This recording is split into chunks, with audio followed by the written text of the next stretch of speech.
The king behind the thrown, ইতিহাসের সেই রাজা যাকে সবাই ভুলে গেছে।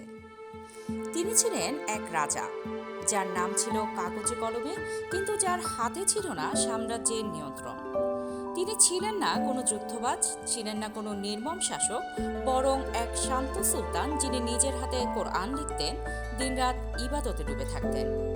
তবুও তিনি ছিলেন ইতিহাসের গুরুত্বপূর্ণ এক চরিত্র, কারণ তার ছায়াতেই তৈরি হয়েছিল এক শক্তিশালী সাম্রাজ্য।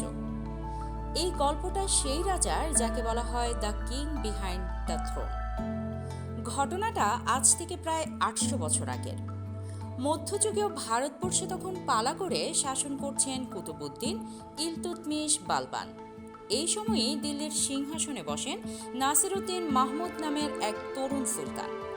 তিনি কোনো যুদ্ধ করেননি, শত্রু দমন করেননি, বরং নিজের দরবারে বসার চেয়েও তিনি পছন্দ করতেন নীরবে বসে আল্লাহর ইবাদত করতে। তাহলে সাম্রাজ্য চলত কিভাবে? এখানেই আসে আসল গল্প। কারণ ইতিহাস জানে নাসিরউদ্দিন ছিলেন সামনের রাজা, আর পেছনে ছিলেন আরেকজন, যিনি সব সিদ্ধান্ত নিতেন, সব যুদ্ধ চালাতেন, সব ক্ষমতা নিজের হাতে রাখতেন।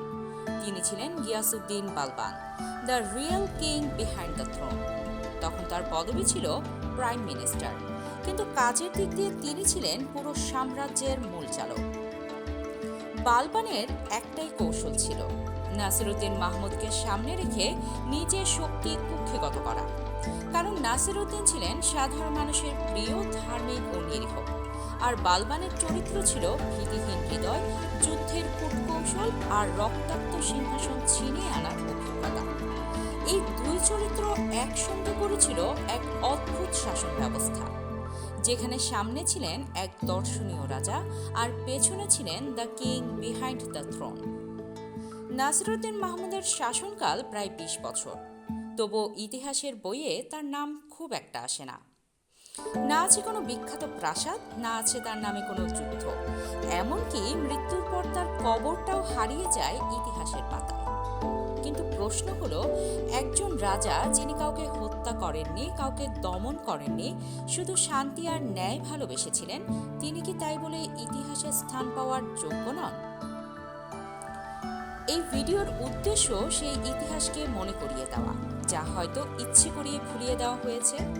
আজকে আমরা বলছি সেই রাজার গল্প, যিনি হয়তো সামনে ছিলেন না, কিন্তু তার ছায়াতেই তৈরি হয়েছিল এক সাম্রাজ্য। তিনি ছিলেন the king behind the thrown. আপনি যদি মনে করেন এমন ইতিহাস আমাদের জানার দরকার ছিল, তাহলে ভিডিওটি শেয়ার করুন। আর এমন আরও সত্য মিশ্র রহস্যময় গল্প পেতে সাবস্ক্রাইব করুন মিস্ট্রি ভিলেজে।